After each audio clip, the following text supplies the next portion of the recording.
So far, I've talked about major tokens and projects and new developments in the cryptocurrency industry, along with why I think you need to pay attention on your journey to financial independence. Well, what if you're just not comfortable with buying cryptocurrencies or learning about what private keys are or dealing with the risks of hacks on exchanges? Well, in this video series, I'll break down the equities and ETFs that you can currently hold in a traditional stock portfolio, just like Apple and Google. Stay tuned and buckle up.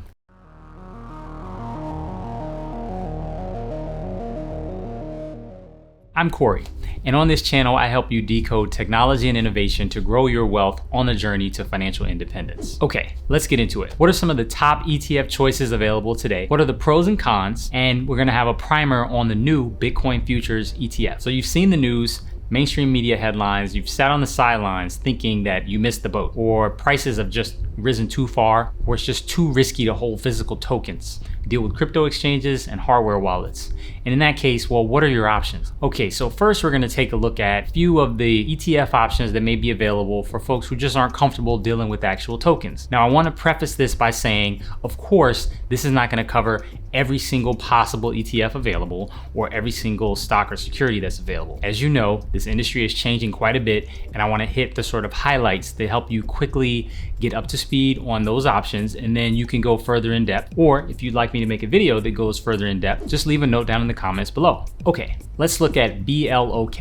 And this is the Amplified Transformational Data Sharing ETF. This is an actively managed ETF that seeks to provide a total return by investing at least 80% of its net assets in the equity securities of companies actively involved in the development and utilization of blockchain technology. As opposed to a passive index fund like Fidelity or a Vanguard-based fund, this fund's active management means the fees and expenses are higher than a passive ETF, such as the Vanguard Total Stock Market Index Fund, which has an expense ratio of 0.03. For reference purposes, I'll refer to the Vanguard Total Stock Market ETF Fund, or ticker VTI, as a baseline comparison, but of course, you could compare it against other ETFs as you wish. For example, if you take a look at VTI, and if you invested $10,000 to buy shares of VTI, and you assume a 5% return each year, VTI has operating expenses in 1 year, which would be $3. 3 years, it would be $10, and in 5 years, it would be $17 if you held the VTI ETF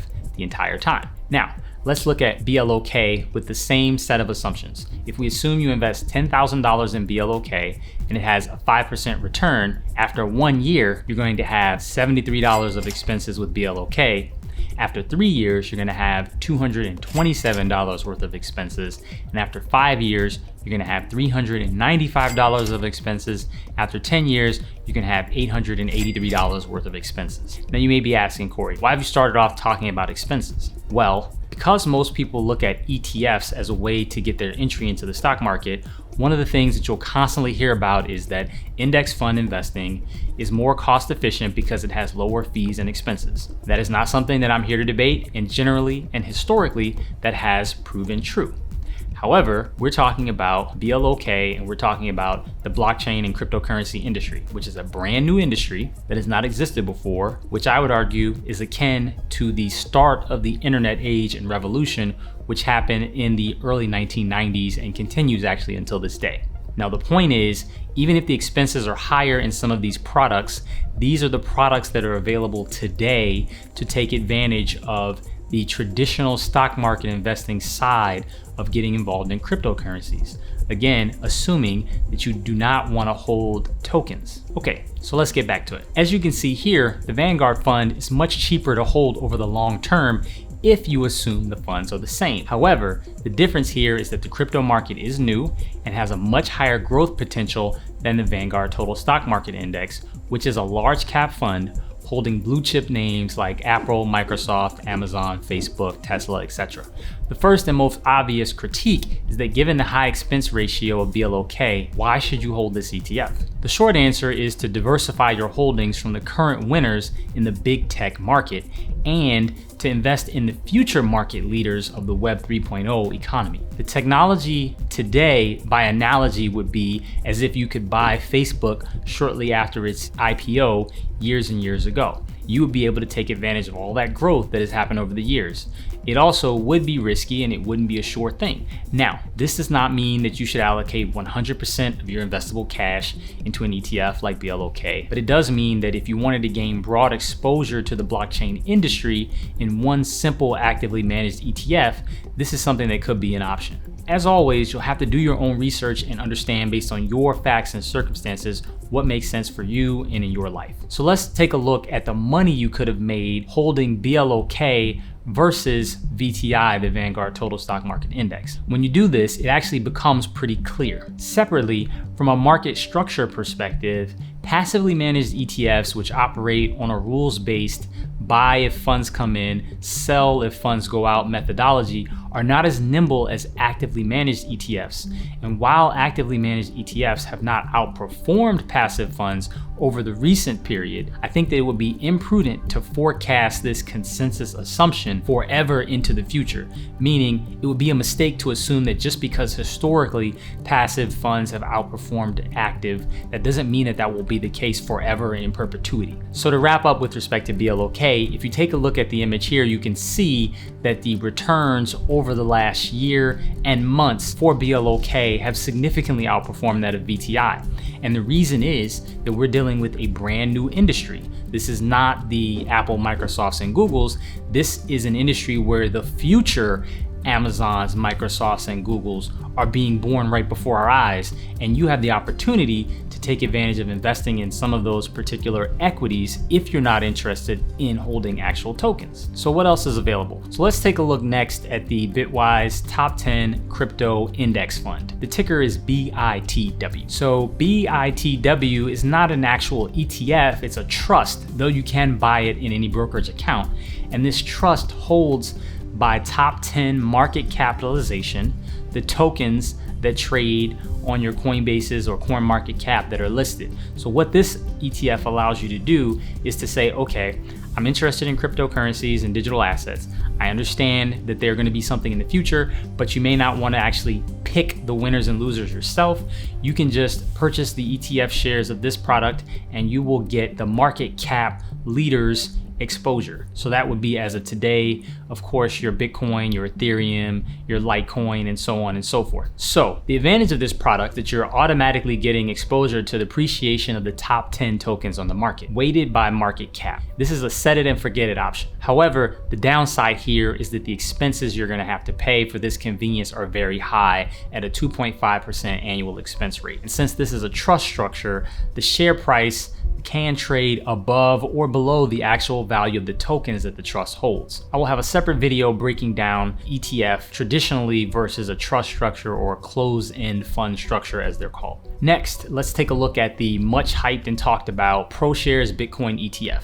Ticker symbol is BITO. On October 19th, 2021, the SEC allowed the first Bitcoin futures-based ETF to trade in the United States. And this is the ProShares Bitcoin Strategy ETF, ticker BITO. Owning this ETF means you're owning the Bitcoin futures contract that trade on the Chicago Mercantile Exchange, and you're not actually owning physical Bitcoin. As of today, there is not an ETF product that is available that physically holds Bitcoin, but that should be coming in the future, and if it does, you can be sure that I'll do a video on that. In the 2 days since BITO was launched, it has accumulated an assets under management of over $1 billion, which broke the record which was previously held by GLD. You may know that name, that's the ETF for gold, and previously it broke that record, but it took about 3 days. If we take a look at BITO, you'll see that the expense ratio is not cheap at 0.95%. For example, if you assume you invest $10,000 in BITO and you assume a 5% rate of return each year,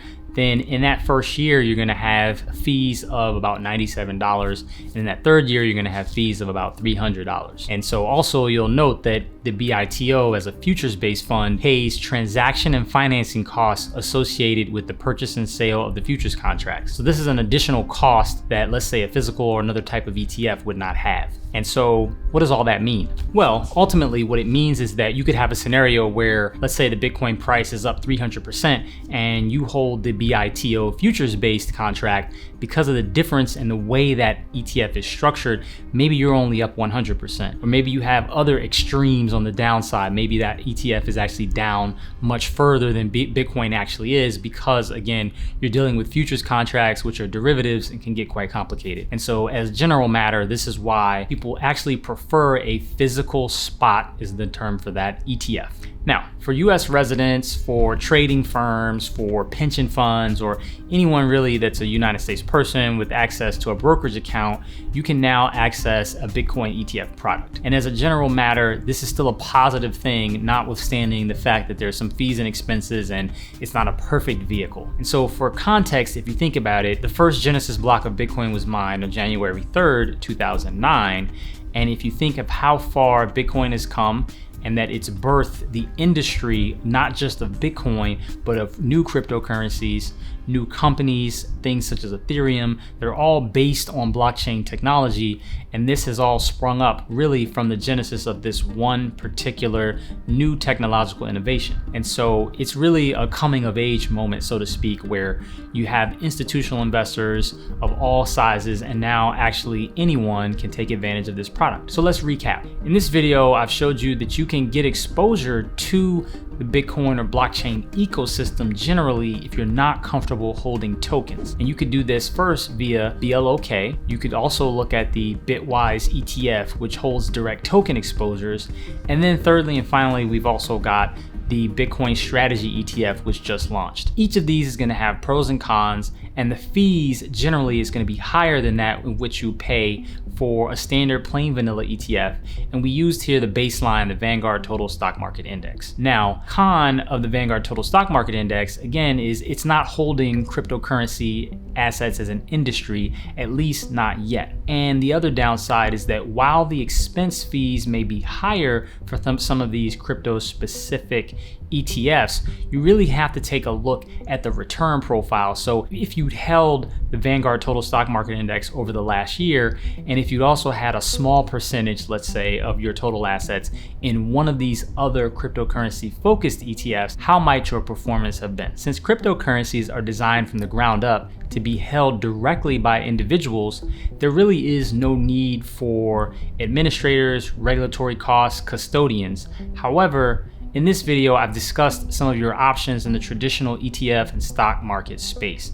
And one of the cons you're going to have to consider is that in exchange for being able to purchase these products via a brokerage account or potentially via a retirement account, you have to actually cover the costs on the regulatory, compliance, and traditional finance system side for holding these products through a traditional stock. And so it's likely, not guaranteed, that if there's any performance gap, let's say to the upside on a specific token versus the equity, where you realize that difference, that delta, it's going to be a function of broader ecosystem, and that you're dealing with the current financial system. So regulators, brokerage houses, and everyone along that chain that allows you to actually purchase that stock. And they're also taking their fee. And so that's going to be a difference you may see in your returns. However, even understanding that fact, I still think that it's useful to take a look at these products and understand how they might be able to fit in to your broader financial independence goals. Because as I said, if you're not comfortable, or maybe in the regulatory case of a retirement account, you're actually just not able to hold any actual tokens, then these are some options you could look at to help bridge that gap. In case you haven't seen my other videos, I'll put a link down in the description and a playlist above so you can check those out. Join me on the path to decoding technology and innovation on your journey to financial independence. Don't forget to like, share, subscribe, and hit that notification bell. Until next time.